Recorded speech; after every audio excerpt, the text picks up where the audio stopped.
그러니까 프로그램적으로, 구조적으로 우리는 고통 속에 살도록 태어났어요. 우리의 삶 자체가 집 짓는 자예요. 자, 그럼 여기서 이 불붙은 이 집을 빠져나오든지 부수는 자는 과연 누구냐?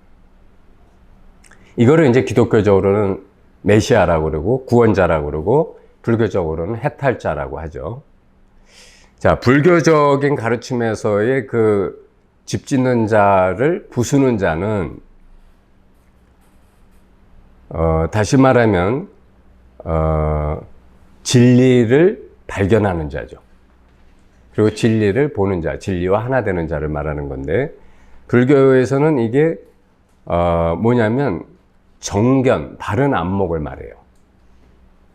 즉 삶 자체는 좋거나 나쁜 게 아닌데 마음이 연기법 속에서 망상 분별을 만들었고 좋다 나쁘다를 자꾸 분별하고 있어서 고통 속에 빠져요. 예를 들면 개가 두 마리가 싸우고 있어요. 개가 두 마리가 막 서로 치열하게 싸우고 있어요. 길 가는 사람은 그냥 개 두 마리가 사생결단으로 싸우네 하고 아주 객관적인 눈으로 바라보고 갈 수 있는데, 이게 개 주인이 되면 이게 얘기가 달라집니다. 이게 내 개가 지금 자칫하면 죽냐 사냐 하는 문제가 걸리면 어떻게 돼요? 몽둥이라도 들고 가서 상대편 개를 쫓아내죠. 그렇죠? 객관적인 그 입장에서 보면 개가 둘이 싸우고 있다. 그런데 만약에 내 마음이 저 개가 내 개다라는 분별이 딱 시작되는 순간, 처음에는 그냥 싸우나 보다 했는데 가만히 보니까 한 놈이 우리 집 개야.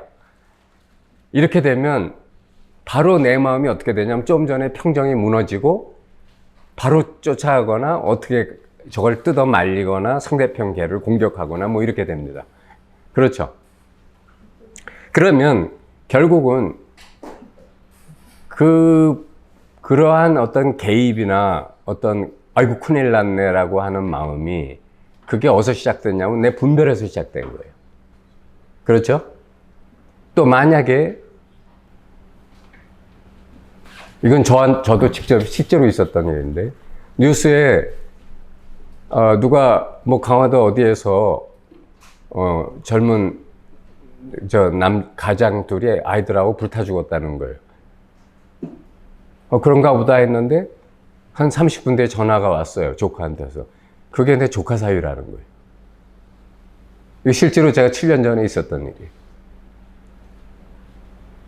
그러니까 그 전에 그런가 보다 하는 평정심이 뭐 이렇게 하늘이 무너지는 것 같은 마음으로 변할 수 있잖아요. 그죠? 자, 그렇다면 이런 것들은 다 무엇에 기반하고 있냐면 분별심에 기반하고 있어요. 나, 내 것, 내 주변. 그래서 이거를 우리 인간은 보고 싶은 것만 보고 듣고 싶은 것만 들으려고 그래요, 사실은. 사람들은 왜 그러냐면 그래야 자기가 행복하거든. 그런데 사실 보고 싶은 것만 보고 듣고 싶은 것만 듣다가는 어떻게 되죠? 망하기 딱 십상이죠. 그리고 사기당합니다. 대부분의 사람이 사기당하는 이유는 보고 싶은 것만 보고 듣고 싶은 것만 듣기 때문이에요. 이 돈 투자하면 10배로 번대. 그럼 그것만 믿어요. 대부분은 사기죠. 이렇게 우리가 왜 분별심에 의해서 자기가 속아요. 그런데도 불구하고 분별심을 안 버려요. 끝까지 분별심을 쫓아다녀요. 그게 이제 왜 그러냐면 에고가 나를 끌고 다니는 거예요. 내가 더 잘 돼야 되는데, 더 돈 벌어야 되는데, 더 행복해야 되는데, 더 좋은 걸 누려야 되는데. 그런데 문제는 이게 바로 고통의 근원이라는 거예요. 왜냐하면 분별은 반드시 좋고 나쁜 것이 같이 댕긴다고 내가 했잖아요. 좋은 것만 누릴 수가 없어요. 그렇다면 이 프로그램에서 벗어나는 길은 명백해졌어요. 뭘까요? 좋고 나쁘다고 내가 판단 분별하는 이 마음의 본질을 보는 거예요. 이게 과연 좋고 나쁘다는 게 뭔가? 누가 지금 이 짓을 하고 있나? 이거를 철저하게 보는 거예요. 그 마음이 그렇게 일어난 생각, 충동, 감정, 느낌을 무작정 쫓아가는 게 아니고 그 마음을 돌이켜 보는 거예요. 이제 이거를 부처님은 팔정도에서 첫 번째 정견이라고 말씀하셨어요. 그렇게 될 때 우리는 보통 사람은 그런 분별이 일어나면 분별을 쫓아가는데 이 공부하는 사람은 또는 깨어있는 사람은 그거를 다시 돌이켜봐요. 이게 뭔가? 그때 우리는 모든 일이 일어나기 이전에 평등한 마음의 자리를 볼 수가 있어요. 이거는 이제 여러분들이 그 평등하다고 하는 게 무슨 바보천치나 치매의 상태를 말한 것처럼 오해하실 수가 있는데 그게 아닙니다. 이거는 정견을 하면 여러분이 여태까지 자기가 보지 못했던 마음의 차원이 열리게 돼요. 여태까지는 우리는 흑백 논리 속에 살았는데 흑백의 본질이 뭔지를 보게 된다고요. 흑이라고 하는 게 별게 아니고 그냥 내가 까맣다고 인식한 의식작용이고 백이라고 하는 건 하얗다고 인식한 의식작용에 불과하다. 둘은 다 의식의 작용에 불과하다는 걸 보게 되는 거예요. 모든 것은 의식이 이렇게 순간적으로 분별하고 있다는 걸 보게 되는 거예요. 그러니까 매 순간 의식이 휘까닥 하는 것을 보게 돼요. 마치 그래서 이게 아주 나중에 이렇게 익숙해지면 삶 자체가 마치 그 고요한 바다에 저녁노을이 있는데 그 파도의 황금빛이 비치면 어떻게 돼요? 잔물결들이 반짝반짝하고 빛나죠? 삶에 일어나는 모든 일들이 그 파도의 빛처럼 보이기 시작해요. 그래서 살아있는 채로 니르바나에 들어갈 수가 있습니다. 그게 이제 지복, 또는 해탈, 열반, 이렇게 말할 수가 있는 거예요. 그래서 이 일어나는 모든 일들을 다 압니다. 왜 저 무슨 슬픈 일이라는 걸 모르겠어요. 다 알죠. 아는데 더 본질을 보는 거예요. 슬픈 감정에 빠져서 아이구나 하는 게 아니라 슬픈 감정도 알지만 그 뿌리를 보는 거예요. 뿌리에는 뭐가 있냐면 순수하고 맑고 투명한 의식이 있어요. 그게 살아서 활동하고 있는 거예요. 그걸 보는 거예요. 자, 그렇게 되면 여러분은 자기란 존재의 근원을 볼 수가 있어요. 여러분의 존재의 근원은 뭐냐면 의식이에요. 여러분은 의식 없이 뭘 인식할 수가 없어요. 제가 이렇게 하면 이 순간 여러분 의식이 어디 있어요? 이 막대기도 의식이죠. 의식 위에 막대기란 이름이 분별이 붙은 거예요. 의식 없이 이게 막대기라는 걸 어떻게 알아요? 그죠?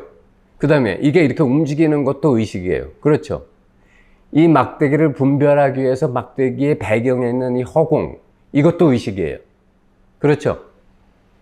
그러고 보니까 의식이 아닌 게 없어요. 전부 다 의식이에요. 그죠? 그런데 여러분, 이 의식은 어디에 기반을 두고 있어요? 여러분의 생명 없이는 의식은 있을 수가 없어요.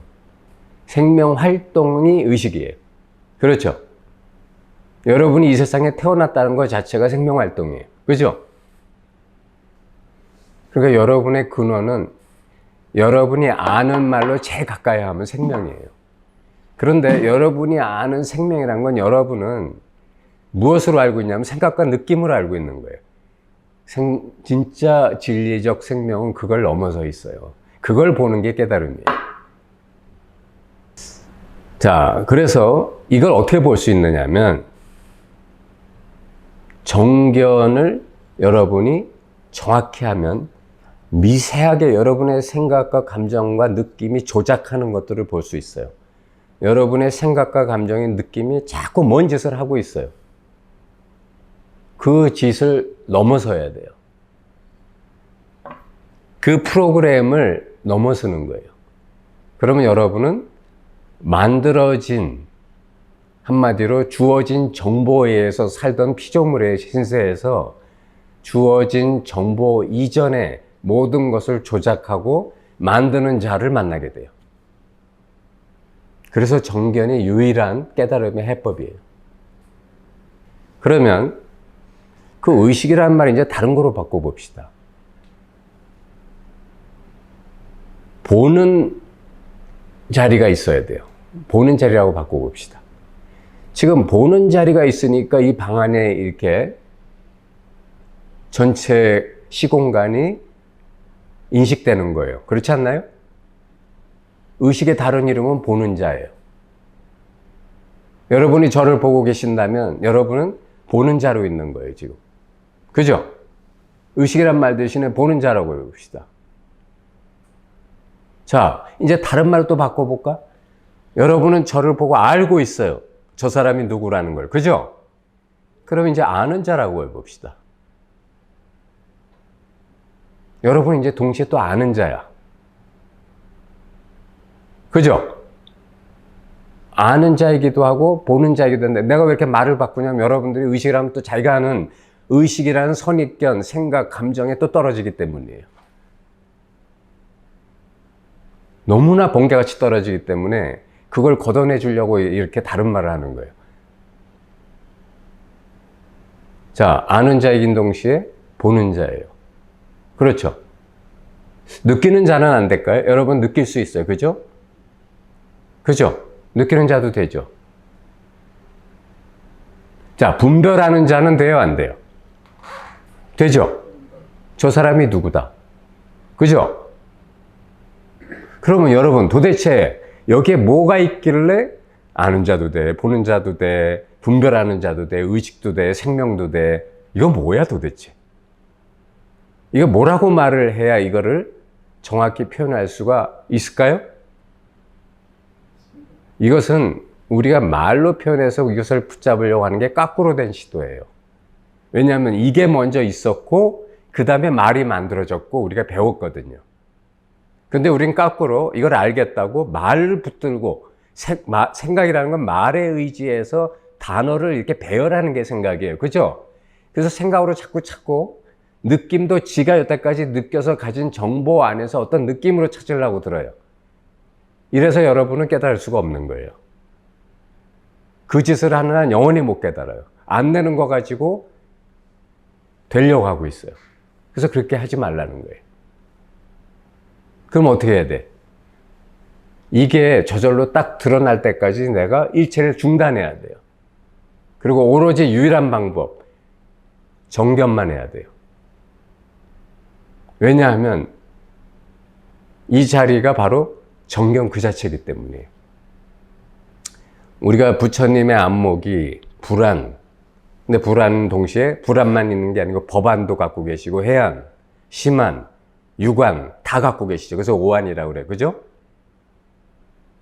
그래서 우리는 자꾸 제가 가장 당부하는 것이 이것은 무엇이다라는 짓을 중단해야 돼요. 이것은 무엇일까? 자꾸 그거 가지고 수단이 뭐냐면 생각 아니면 느낌 아니면 뭐 이런 것들이에요. 자기가 가지고 있는 진리 이 자리에서 나온 그림자나 하잘것없는 정보에 불과한 껍데기를 가지고 본질을 붙잡고 묘사하려고 들기 때문에 불가능하다는 거예요.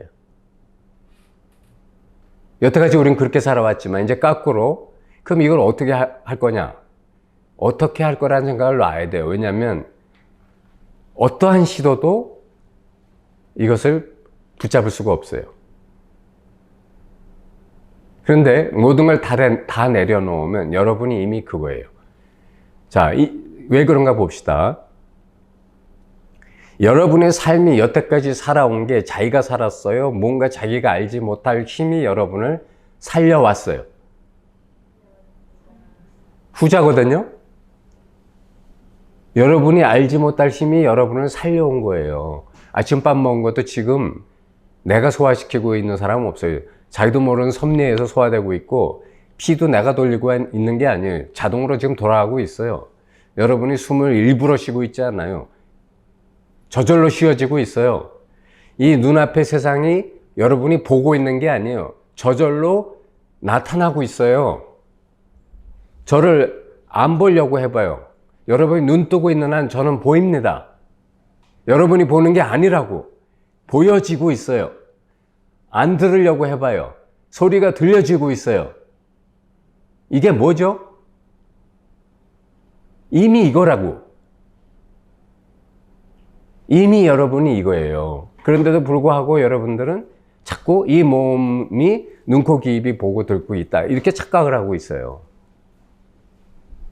그래서 제가 그런 얘기를 자꾸 하는 거예요. 그렇다면 꿈에서 자기 꿈을 보는 자는 누구냐? 눈은 감고 잘 자고 있는데 꿈에서 나타난 그 세상을 보고 있고 그 이미지를 보고 있는 그 눈은 무슨 눈이냐 이거예요. 또 꿈에서 저는 몇 번 얘기했는데 파가니니가 나를 찾아왔고 앞에서 기가 막힌 데블스 트리를 연주를 해. 내가 하도 너무 노래가 좋아서 그 악보 좀 파가니니한테 악보 좀 빌려달라고 악보 첫 소절을 내가 외웠다니까. 이거 내가 자각몽인지 알고 있기 때문에 이럴 리가 없잖아. 생시에 파가니니가 어떻게 날 찾아와. 죽은 지 얼마나 됐는데. 그러니까 파 선생 잠깐 좀 그 악보 좀 빌려달라고 그래갖고 내가 그걸 외웠다는 게 꿈 깨면. 그러면 꿈속에서 그 소리가 그 기가 막힌 천상의 선율이 과연 이 내기를 통해서 달팽이가 공기 중에 매질을 통해서 달팽이관을 통해서 들어왔습니까?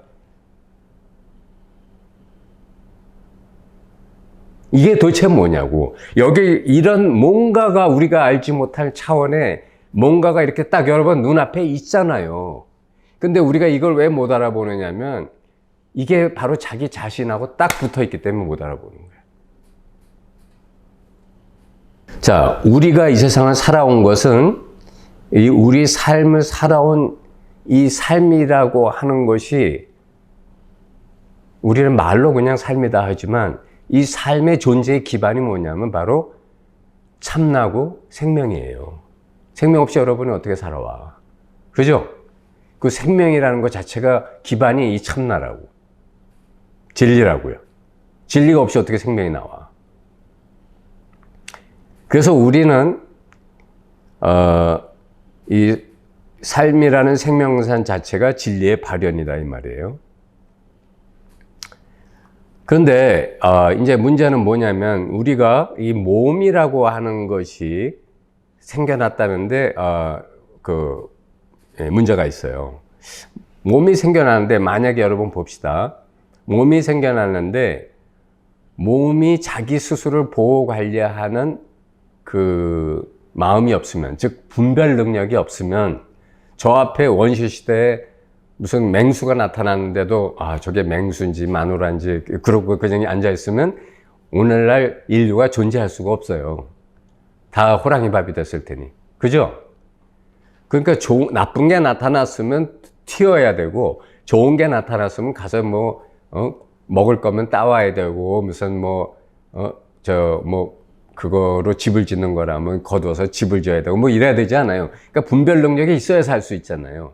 그러니까 분별이라고 하는 것은 몸이라는 자동차를 드라이빙하는 매니지먼트 매뉴얼이라고요. 그러니까 분별 자체가 나쁜 게 아닌데 요 분별이 만든 분별은 정보를 만들어서 마음속에 그거를 쌓습니다. 그래서 우리는 한번 무엇을 경험하면 그것에 입각해서 다음에 그것을 어떻다고 판단하기 시작해요. 요게 문제인 거예요. 그 분별에 떨어져서 분별심을 만들어요. 분별 행위가 분별심을 만든다고. 그래서 그 분별심 속에서 분별을 계속 시작하는 거예요. 그러면서 분별을 하다 보면 반드시 이 분별은 뭘 만드냐면 나라는 주체를 만들어요. 왜냐하면 행위가 있으려면 행위만 있는데 주체가 없고 대상이 없다. 이건 말이 안 되잖아. 그러니까 얘는 주체도 만들고 대상도 만들어. 그래서 우리가 분별세계에 빠지는 거예요. 근데 깨달은 자는 주체도 없고 대상도 없고 분별만 있어요. 그래서 분별심이 안 만들어지는 거예요. 설사 만들어졌다 하더라도 순간적으로 벗어나와요. 매 순간 분별심에 빠지질 않는 거예요. 마치 돌멩이를 호수에다 옆으로 던지면 돌멩이가 그 물수제비 뜬다 그러죠. 물에 안 빠지고 어떻게 돼요? 표면만 탁탁 치면서 이렇게 지나가죠. 마치 이와 같아요. 또는 파도 타기 하는 서퍼와 같아요. 물에 안 빠져. 모든 고통의 파도 위에서 파도 타기를 해요. 물에 젖지 않고 양복 입고. 그게 부처님이 말씀하신 깨달음이에요.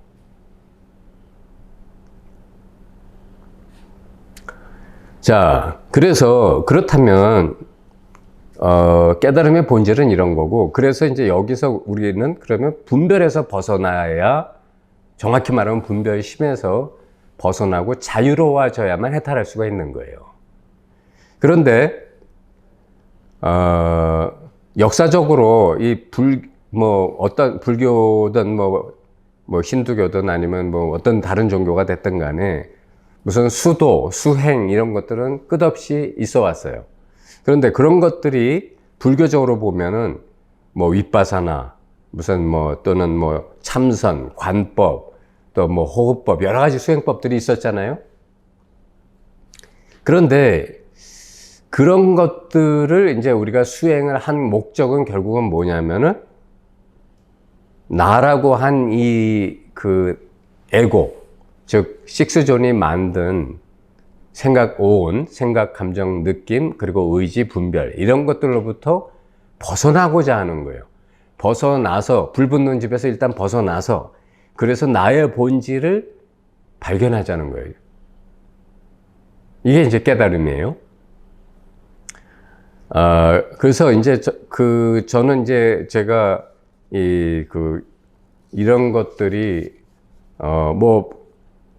참선 같은 우리나라 대승불교를 보면 이제 윗바사나 같은 소승불교는 사실 이렇게 무슨 아라하님 밑에 사다함, 아나함, 수다원 이렇게 또 계급도 만들고, 또 대승불교도 보면 무슨 심지어 화엄경에서는 무슨 보살 50지까지 만들고 수행의 경지가 어마어마하잖아요. 그런데 참선에서는 뭐라고 하냐면 직지인심이라고 하거든. 일초즉위 멸해지라고 하거든. 단 한 방에 깨달을 수 있다. 이런 말까지 한단 말이에요. 그럼 누구 말이 맞는 거예요? 즉 어느 말도 맞는 게 아니고 다만 자기가 이 본질적인 것만 보기만 하면 그러면 누구나 해탈을 얻고 깨어날 수가 있다는 거예요. 그래서 저는 이제 그거를 사실 대승불교도 직지인심이면 즉신성불이다 이렇게 얘기를 했지만 사실 여러분 대승불교의 팔만대장경이 얼마나 많은지 말로는 직지인심이고 일초즉위 멸해지라고 하지만 사실 대승불교 수행해가지고 일초즉위 멸해지 하신 분이 거의 없잖아. 아마 6조 해능 정도 무슨 금강경 있는 소리 듣고 단바에 깨달았다. 이 정도지. 그분도 나중에 또 스승인 홍인대사가 한 번 더 설법을 해줘갖고 비로소 확연해졌다. 이런 얘기를 할 정도니까 일초즉위 멸해지가 없는 거야, 사실은. 근데 그럼에도 불구하고 굉장히 많은, 무슨 사람들을 깨달음으로 안내하기 위한 시도들은 있어 왔단 말이죠. 그래서 이제 비올라 마음학교는 그걸 굉장히 현대적으로 좀 바꿔본 거예요, 사실은. 그래서 식스존은 뭐냐면 우리가 빠져있는 이 6가지 미혹의 영역이 그걸 우리는 나라고 여긴다고요. 생각을 나라고 여기고 감정을 나라고 여기고 감각적인 걸 나라고 여기고 시간 공간을 내 몸이 살고 있는 내 몸과 딱 붙어있는 하나의 근거지로 여기고 그 다음에 인간관계에서 몸부림치고 있고 근데 이것들이 다 허망한 환상이란 말이에요. 그래서 식스존을 먼저 가르치고 식스존을 넘어서면 그 다음에 바로 이 직지인심, 직견성불 이거를 가르치는 거예요. 현대적인 방법으로.